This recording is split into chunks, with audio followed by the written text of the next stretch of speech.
Hey everyone, Tillian here.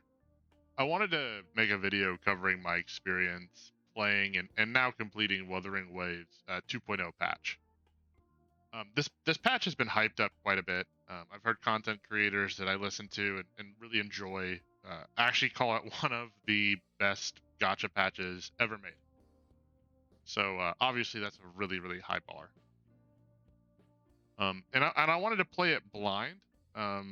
As games like Wuthering Waves are really not kind of in my normal wheelhouse. And then as kind of an outside perspective, I just wanted to give the experience that I had with this game. Now, just to kind of give a little heads up, um, I'm new to games like Wuthering Waves. I never played Genshin Impact previously, and I tend not to really love a lot of open world games, just kind of in general. I found that as I get older, they've kind of begun to tire me out a little bit of fatigue, I would say.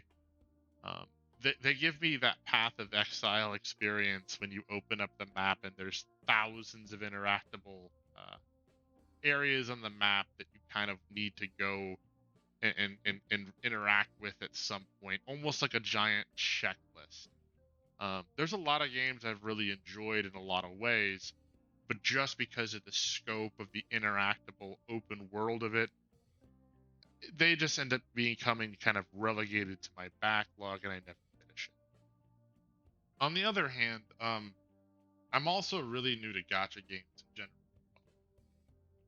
I've been playing a lot of HSR, which has kind of led me into playing some ZZZ as well for a little while now, but I wouldn't consider myself to be a veteran of the space at all. In fact, most of the things I like to talk about in the gotcha space in general is just kind of an outsider's perspective. Somebody that found this community in these games much later in their life, even if games like HSR really feel like a comfort zone for me just because of my background playing turn based and JRPG games. The formula and the day to day and the kind of, I would call like the treadmill of the gameplay loop, it is very much its own unique thing. So take all this with a giant grain of salt. And please feel free to make fun of my rotations and gameplay in the following B-roll footage because I am by no means an expert in this game, nor do I even consider myself to be good.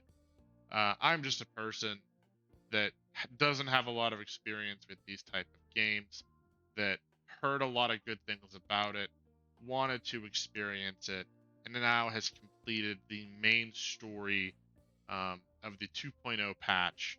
And here is my experiences having done so. So the first thing obviously is experiencing the content from the beginning of the game, getting kind of into that 1.0 space. And while there is a way to kind of bypass some of the story, um, or you can skip through it, or you can go straight to Renancita, um, I chose not to do that. I wanted to experience it as kind of a cohesive main story that kind of leads from one place to another. So an A to B to C kind of scenario. And if I'm being completely honest, the beginning portion of the game is really hard for a new player to want to continue playing. The opening story arcs are incredibly generic in some ways that it makes it almost um, hard to want to pay attention because there's almost no hook to the story or the content that really tries to bring you in, and it's almost like it's trying to be as unoffensive and as pleasing to as many people as possible. And based on some rumors that I've heard from people within the fan base, this may have unfortunately been kind of an issue caused by some late uh, some late story rewrites that unfortunately may have caused the beginning portion of the game to just kind of not be as cohesive and maybe as interesting as it as it possibly could have been, which is really, really unfortunate. Um, I believe it was Hex Juice that had a tweet that was asking what was your least favorite part of Wuthering Waves. And I believe I was either just starting or was just kind of getting started with the 2.0 patch at that time. And I replied to it. And it was a reply that got actually kind of a lot of likes and replies. And I tried to answer as many of those or have civil conversations with as many of those as possible, or as much as Twitter allows. And to summarize my reply, effectively, it was that a lot of the first interactions that you have as the main character with almost everybody you meet in the game just seems almost cartoonish. Now, most of the responses were pretty civil. There were people explaining to me that there were story rewrites after it's kind of the initial reaction after the beta. And then there was some other people that were trying to tell me that there's like these pseudo conspiracy theories as to the why. That's all great and fine. And I love digging into the deep lore of video games as much as the next guy. But for a new player perspective, um, that was just my experience, and I did get quite a bit of interactivity with that reply, and a lot of likes and a lot of people that agreed with me in the replies. So in a way, I feel like there's enough people that kind of feel the same way that I do, that I'm not the crazy one here. So I think that may be some valid criticism, that the early portions of the game definitely have some hit and miss story beats, as well as some kind of interactions with the main players of those stories.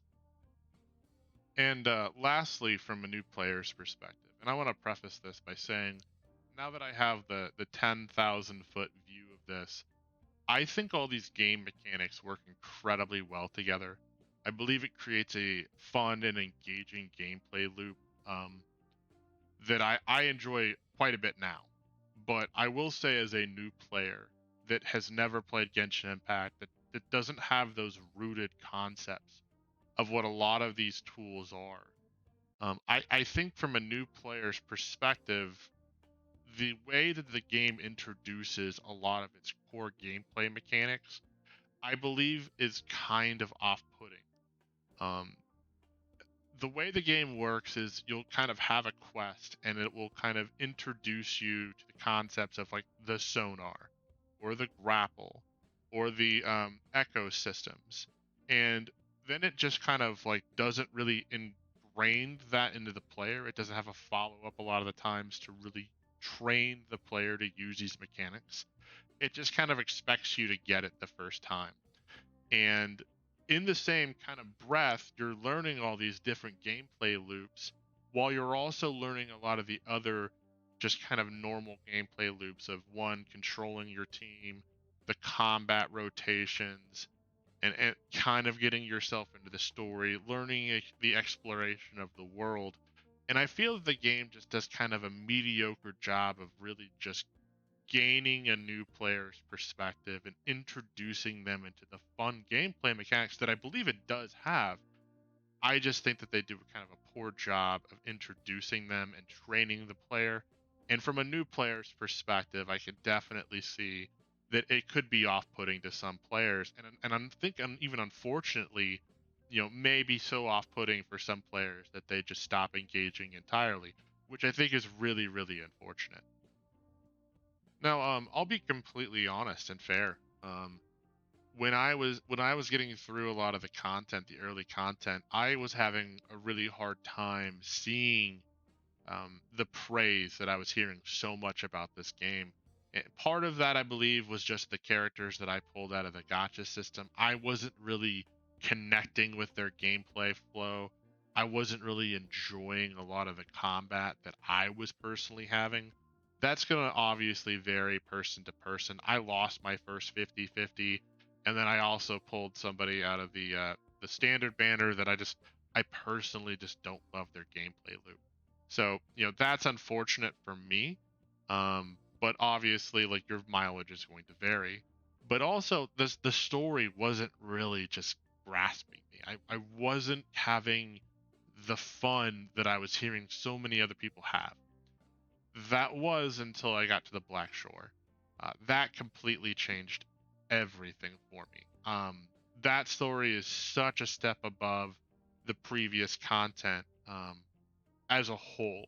There's some bright spots here and there in the previous story content, but as like a holistic picture, I think it's mostly kind of a miss.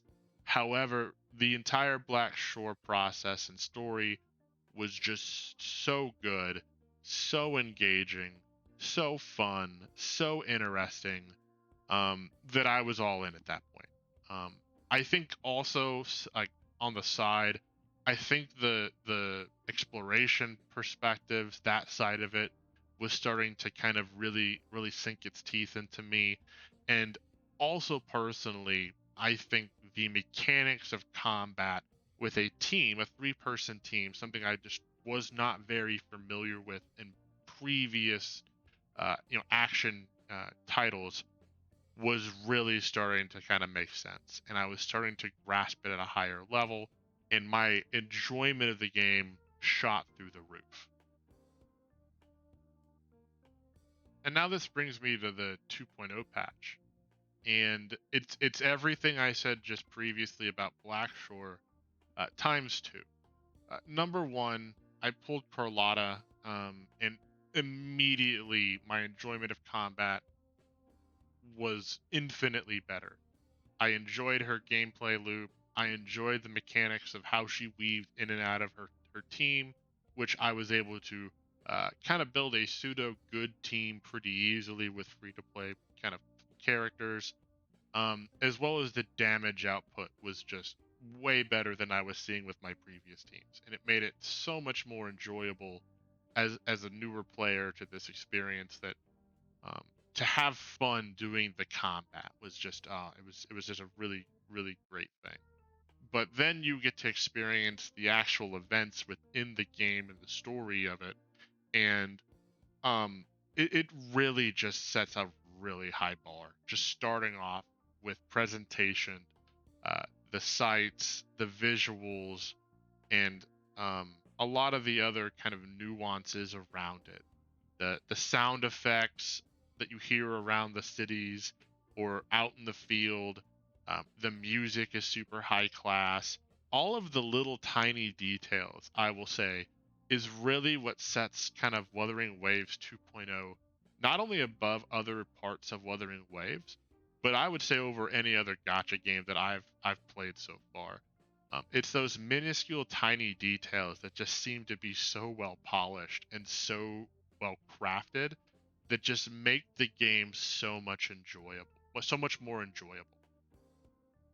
The way that the 2.0 story presents itself is is so much on a higher tier that it's hard to compare it to anything within its own class of a game, because it's really easy to just say, oh, Wuthering Waves is a mobile gotcha game, but it really doesn't have a tier in its presentation in that genre.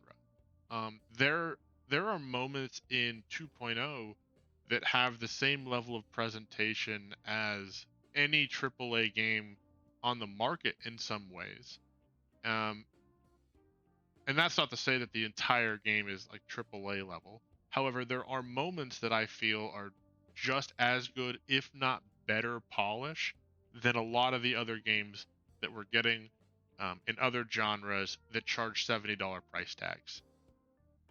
And I think that's really just a sign from the developers showing how much they're willing to take critical feedback from possibly their earlier mishaps and mistakes and really reinvest themselves back into their story, their craft, and create the polish necessary to really make what feels like a AAA product in a game that a lot of people would argue is not a AAA genre. And I think it speaks so highly of the developers that they are willing to look at the small things and understand that those small things are what craft big memories. And just the level of polish and the level of craftsmanship here is just something that needs to be continually praised.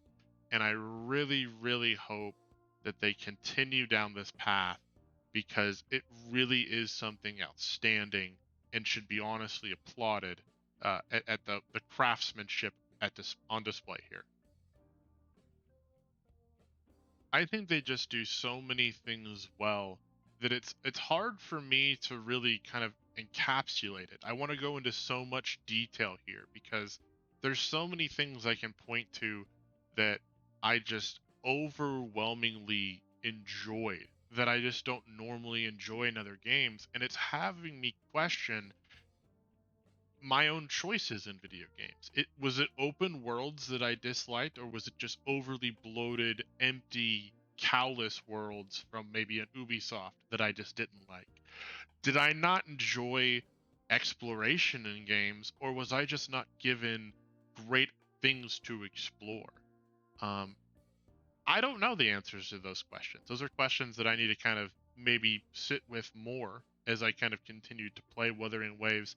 Again, I've just completed the 2.0 patch. I'm trying to go through and complete the side quest stories, the companion stories, and also trying to make sure I keep up with all the events and activities.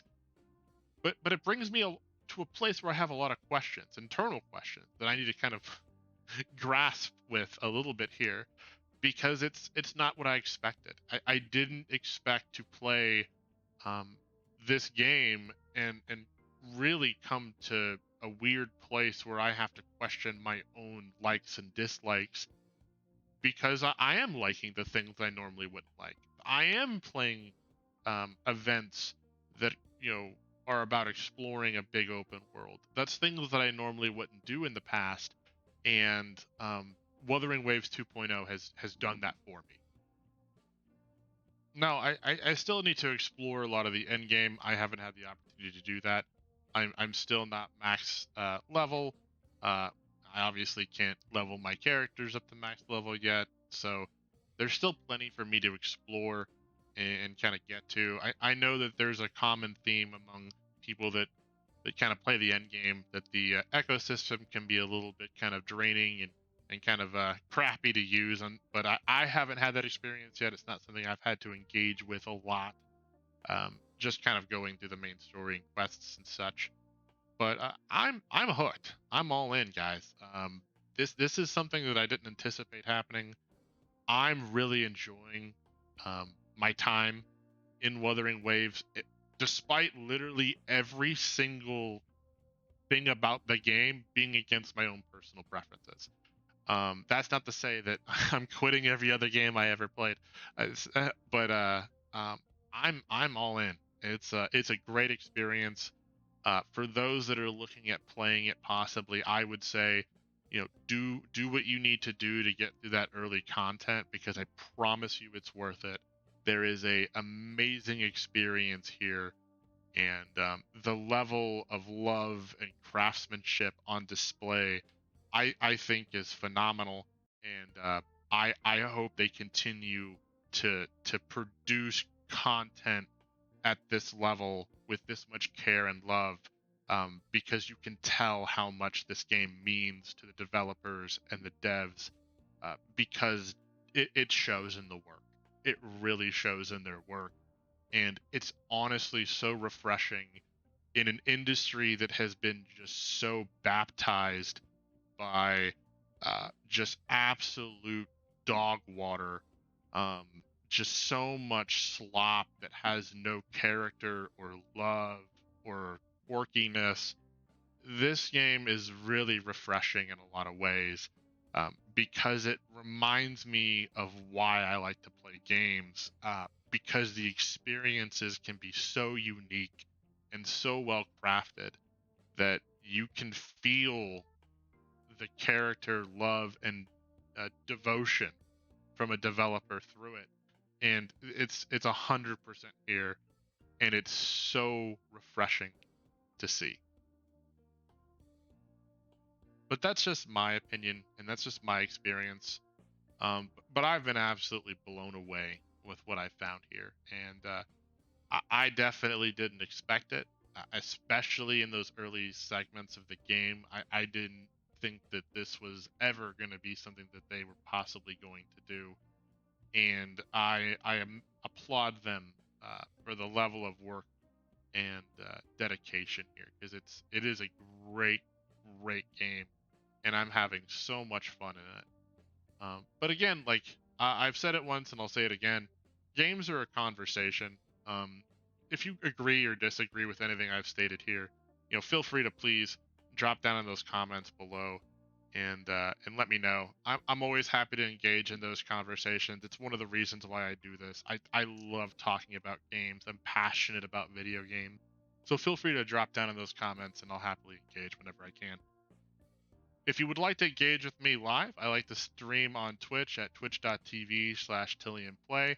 You can usually find me over there about every Monday, Tuesday, Friday, and Saturday, barring any complications with being a married guy with two kids. Sometimes, I don't always get the opportunity to do the things that I like to do, but we like to have a really good time over there. So drop on by. We like to have a good time. Lastly, I am a new content creator to this space. I am definitely having a great time with it. But if you like my content here, please feel free to like, share, or subscribe. That means the absolute world to me. I thank you guys so much. I think my last video was my first video over 20 views. It ended up getting like 270 views, which for me was massive. It was an awesome experience. So thank you guys for watching my content. It means so much to me. Uh, but besides that, I wish you well. I hope you have a good rest of your day, and I'll catch you guys later. Tillian out.